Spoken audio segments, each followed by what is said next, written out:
Matthew Henry's Commentary on the Whole Bible. An exposition, with practical observations, of the book of the prophet Isaiah.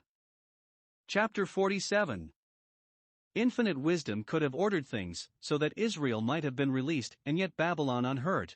But if they will harden their hearts, and will not let the people go, they must thank themselves that their ruin is made to pave the way to Israel's release.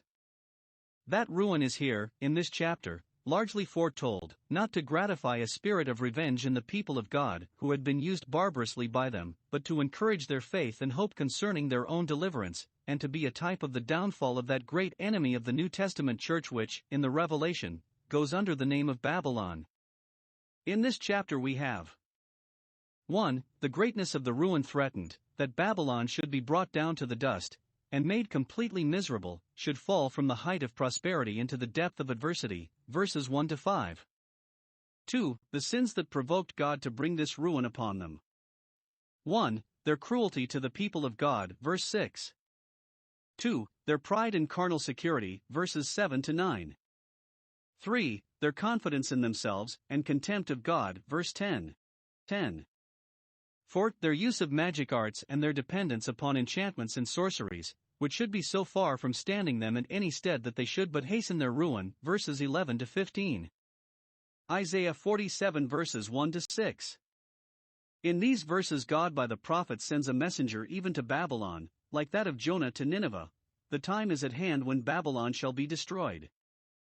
Fair warning is thus given her, that she may by repentance prevent the ruin, and there may be a lengthening of her tranquility. We may observe here 1. God's controversy with Babylon. We will begin with that, for there all the calamity begins. She has made God her enemy, and then who can befriend her? Let her know that the righteous judge, to whom vengeance belongs, has said, verse 3, I will take vengeance. She has provoked God, and shall be reckoned with for it when the measure of her iniquities is full. Woe to those on whom God comes to take vengeance, for who knows the power of his anger, and what a fearful thing it is to fall into his hands. Were it a man like ourselves who would be revenged on us, we might hope to be a match for him, either to make our escape from him, or to make our part good with him. But he says, I will not meet thee as a man, not with the compassions of a man, but I will be to thee as a lion, and a young lion, Hosea 5 verse 14, or rather, not with the strength of a man, which is easily resisted, but with the power of a God, which cannot be resisted. Not with the justice of a man, which may be bribed, or biased, or mollified by a foolish pity, but with the justice of a God, which is strict and severe, and can never be evaded. As in pardoning the penitent, so in punishing the impenitent, he is God and not man, Hosea 11 verse 9. 2. The particular ground of this controversy. We are sure that there is cause for it, and it is a just cause. It is the vengeance of his temple, Jeremiah 50 verse 28. It is for violence done to Zion, Jeremiah 51 verse 35. God will plead his people's cause against them. It is acknowledged, verse 6, that God had, in wrath, delivered his people into the hands of the Babylonians, had made use of them for the correction of his children, and had by their means polluted his inheritance, had left his peculiar people exposed to suffer in common with the rest of the nations, had suffered the heathen, who should have been kept at a distance, to come into his sanctuary and defile his temple, Psalm 79 verse 1. Herein God was righteous, but the Babylonians carried the matter too far, and, when they had them in their hands, triumphing to see a people that had been so much in reputation for wisdom, holiness, and honor, brought thus low, with a base and servile spirit they trampled upon them, and showed them no mercy, no, not the common instances of humanity which the miserable are entitled to purely by their misery. They used them barbarously, and with an air of contempt, nay, and of complacency in their calamities. They were brought under the yoke, but, as if that were not enough, they laid the yoke on very heavily, adding affliction to the afflicted. Nay, they laid it on the elders in years, who were past their labor, and must sink under a yoke which those in their youthful strength would easily bear, the elders in office, those that had been judges and magistrates, and persons of the first rank. They took a pride in putting these to the meanest hardest drudgery. Jeremiah laments this, that the faces of elders were not honored, Lamentations 5 verse 12. Nothing brings a surer or a sorer ruin upon any people than cruelty, especially to God's Israel. 3. The terror of this controversy. She has reason to tremble when she is told who it is that has this quarrel with her. Verse 4. As for our Redeemer, our Goel, that undertakes to plead our cause as the avenger of our blood, he has two names which speak not only comfort to us, but terror to our adversaries. 1. He is the Lord of hosts, that has all the creatures at his command, and therefore has all power both in heaven and in earth. Woe to those against whom the Lord fights, for the whole creation is at war with them. 2. He is the Holy One of Israel, a God in covenant with us, who has his residence among us, and will faithfully perform all the promises he has made to us. God's power and holiness are engaged against Babylon and for Zion. This may fitly be applied to Christ, our great Redeemer. He is both Lord of hosts and the Holy One of Israel. 4. The consequences of it to Babylon. She is called a virgin, because so she thought herself, though she was the mother of harlots. She was beautiful as a virgin, and courted by all about her. She had been called tender and delicate, verse 1, and the Lady of Kingdoms, verse 5, but now the case is altered. 1. Her honor is gone, and she must bid farewell to all her dignity. She that had sat at the upper end of the world, sat in state and sat at ease, must now come down and sit in the dust, as very mean and a deep mourner, must sit on the ground, for she shall be so emptied and impoverished that she shall not have a seat left her to sit upon. 2. Her power is gone, and she must bid farewell to all her dominion. She shall rule no more as she has done, nor give law as she has done to her neighbors. There is no throne, none for thee, O daughter of the Chaldeans. Note, those that abuse their honor or power provoke God to deprive them of it, and to make them come down and sit in the dust. 3. Her ease and pleasure are gone. She shall no more be called tender and delicate as she has been, for she shall not only be deprived of all those things with which she pampered herself, but shall be put to hard service, and made to feel both want and pain, which will be more than doubly grievous to her who formerly would not venture to set so much as the sole of her foot to the ground for tenderness and for delicacy. Deuteronomy 28 verse 56. It is our wisdom not to use ourselves to be tender and delicate, because we know not how hardly others may use us before we die, not what straits we may be reduced to. For her liberty is gone, and she is brought into a state of servitude, and as sore a bondage as she in her prosperity had brought others to. Even the great men of Babylon must now receive the same law from the conquerors that they used to give to the conquered. Take the millstones and grind meal, verse 2, set to work, to hard labor, like beating hemp and bridewell, which will make thee sweat so that thou must throw off all thy headdresses, and uncover thy locks. When they were driven from one place to another, at the capricious humors of their masters, they must be forced to wade up to the middle through the waters, to make bare the leg and uncover the thigh, that they might pass over the rivers, which would be a great mortification to those that used to ride in state. But let them not complain, for just thus they had formerly used their captives, and with what measure they then meted it is now measured to them again. Let those that have power use it with temper and moderation, considering that the spoke which is uppermost will be under. 5. All her glory and all her glorying are gone. Instead of glory, she has ignominy. Verse 3. Thy nakedness shall be uncovered, and thy shame shall be seen, according to the base and barbarous usage they commonly gave their captives, to whom, for covetousness of their clothes, they did not leave rags sufficient to cover their nakedness, so void were they of the modesty as well as of the pity due to the human nature. Instead of glorying, she sits silently, and gets into darkness. Verse 5. Ashamed to show her face, for she has quite lost her credit, and shall no more be called the Lady of Kingdoms. Note, God can make those sit silently that used to make the greatest noise in the world, and send those into darkness that used to make the greatest figure. Let him that glories, therefore, glory in a God that changes not, and not in any worldly wealth, pleasure, or honor, which are subject to change. Isaiah 47 verses 7 to 15. Babylon, now doomed to ruin, is here justly upbraided with her pride, luxury, and security, in the day of her prosperity, and the confidence she had in her own wisdom and forecast, and particularly in the prognostications and counsels of the astrologers. These things are mentioned both to justify God in bringing these judgments upon her, and to mortify her, and put her to so much the greater shame, under these judgments, for, when God comes forth to take vengeance, glory belongs to him, but confusion to the sinner. 1. The Babylonians are here upbraided with their pride and haughtiness, and the great conceit they had of themselves, because of their wealth and power, and the vast extent of their dominion. It was the language both of the government and of the body of the people. Thou sayest in thy heart, and God, who searches all hearts, can tell men what they say there, though they never speak it out. I am, and none else besides me. Verses 8 and 10. The repetition of this part of the charge intimates that they said it often, and that it was very offensive to God.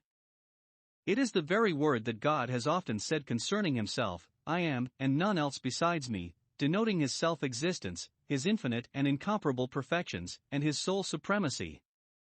All this Babylon pretends to, and no wonder if she that assumed a power to make what gods and goddesses she pleased for the people to worship made herself one among the rest. It is presumption to say of any creature, it is, and there is not its like, there is none besides it, for creatures stand very nearly upon a level with one another, but it is insufferable arrogance for any to say so of themselves, and an evidence of their self-ignorance.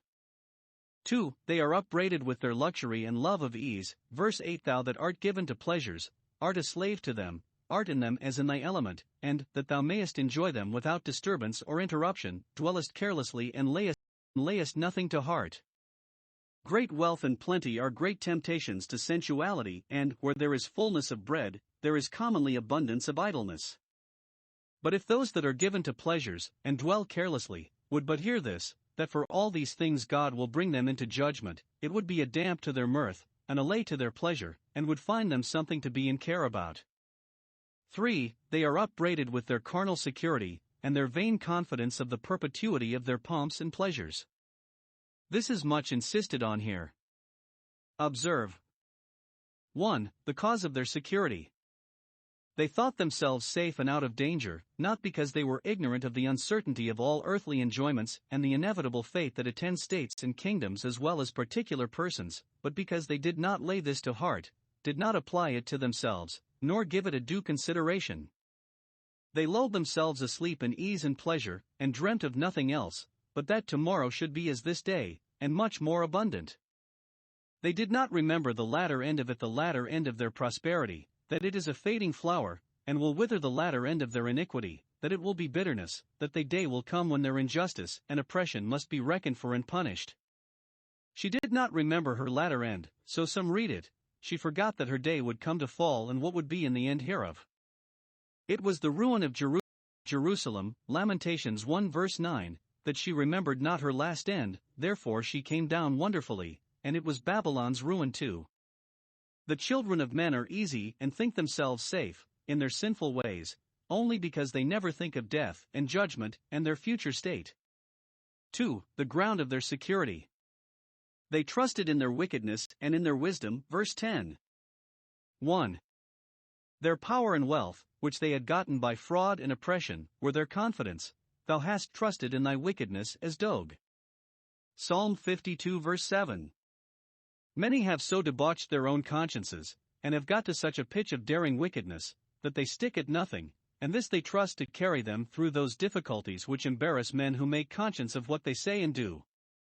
They doubt not but they shall be too hard for all their enemies, because they dare lie and kill and forswear themselves, and do anything for their interest. Thus they trust in their wickedness to secure them, which is the only thing that will ruin them. 2. Their policy and craft, which they called their wisdom, were their confidence. They thought they could outwit all mankind, and therefore might set all their enemies at defiance. But their wisdom and knowledge perverted them, and turned them out of the way, made them forget themselves, and the preparation necessary to be made for hereafter. 3. The expressions of their security. 3 things this proud and haughty monarchy said, in her security. 1. I shall be a lady forever. Verse 7. She looked upon the patent of her honor to be not merely during the pleasure of the sovereign Lord, the fountain of honor, or during her own good behavior, but to be perpetual to the present generation, and their heirs and successors forever. She was not only proud that she was a lady, but confident that she should be a lady forever. Thus the New Testament Babylon says, I sit as a queen, and shall see no sorrow. Revelation 18 verse 7. Those ladies mistake themselves, and consider not their latter end, who think they shall be ladies forever, for death will shortly lay their honor with them in the dust. Saints will be saints forever, but lords and ladies will not be so forever. 2. I shall not sit as a widow, in solitude and sorrow, shall never lose the power and wealth I am thus wedded to. The monarchy shall never want a monarch to espouse and protect it, and be a husband to the state, nor shall I know the loss of children. Verse 8. She was as confident of the continuance of the numbers of her people as of the dignity of her prince, and had no fear of being either deposed or depopulated. Those that are in the height of prosperity are apt to fancy themselves out of the reach of adverse fate. 3. No one sees me when I do amiss, and therefore there will be none to call me to an account. Verse 10. It is common for sinners to promise themselves impunity, because they promise themselves secrecy in their wicked ways. They trust to their wicked arts and designs to stand them instead, because they think they have carried them on so plausibly that none can discern the wickedness and deceit of them. For the punishment of their security. It shall be their ruin, and it will be 1. A complete ruin, the ruin of all their comforts and confidences. These two things shall come upon thee, the very two things that thou didst set at defiance, loss of children and widowhood. Verse 9. Both thy princes and thy people shall be cut off, so that thou shalt be no more a government, no more a nation. Note, God often brings upon secure sinners those very mischiefs which they least feared and thought themselves in least danger of. They shall come upon thee in their perfection, with all their aggravating circumstances, and without anything to allay or mitigate them. Afflictions to God's children are not afflictions in perfection. Widowhood is not to them a calamity in perfection, for they have this to comfort themselves with, that their Maker is their husband. Loss of children is not, for he is better to them than 10 sons. But on his enemies they come in perfection. Widowhood and loss of children are either of them great griefs, but both together great indeed. Naomi thinks she may well be called Mara when she has left both of her sons and of her husband, Ruth 1 verse 5, and yet on her these evils did not come in perfection, for she had 2 daughters-in-law left, that were comforts to her.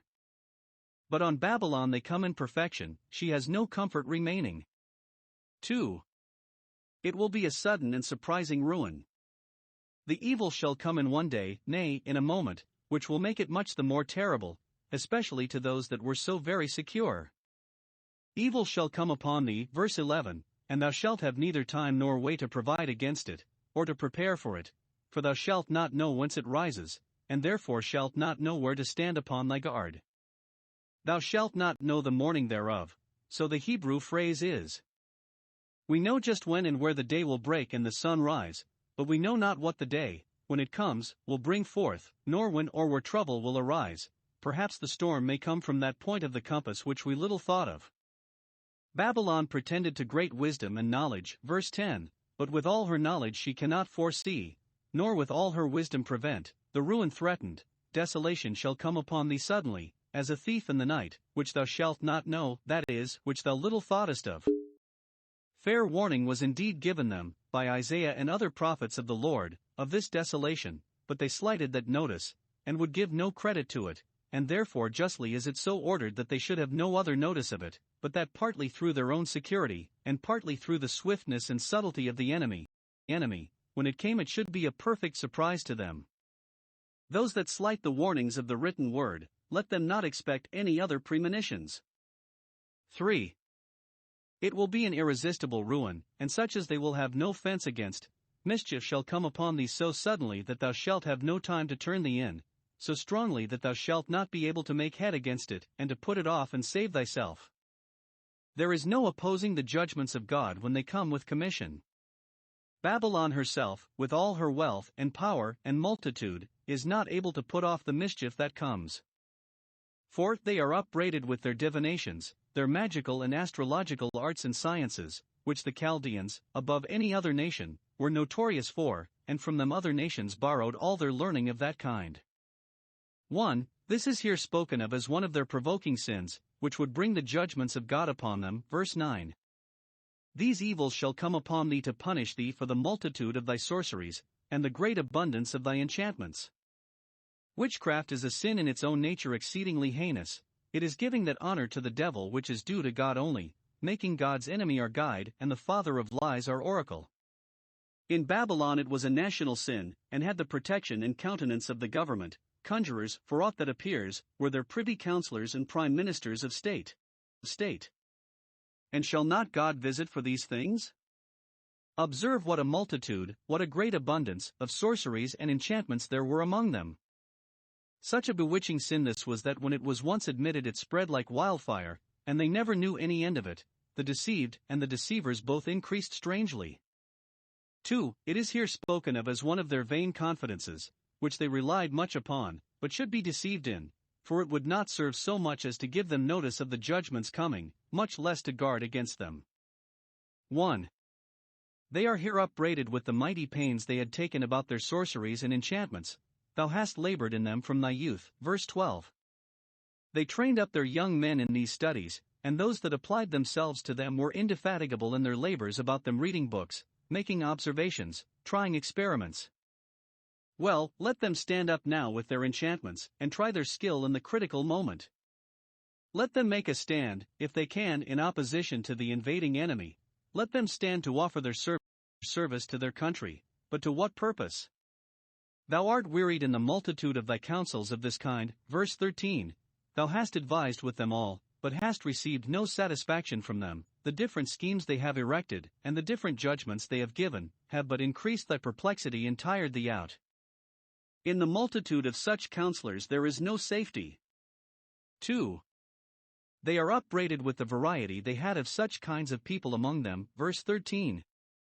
They had their astrologers, or viewers of the heavens, that did not consider them, as David, to behold the wisdom and power of God in them, but, under pretense of foretelling future events by them, they viewed the heavens and forgot him that made them, and set their dominion on the earth. Job 38 verse 33, and has himself dominion over them, for he rides on the heavens.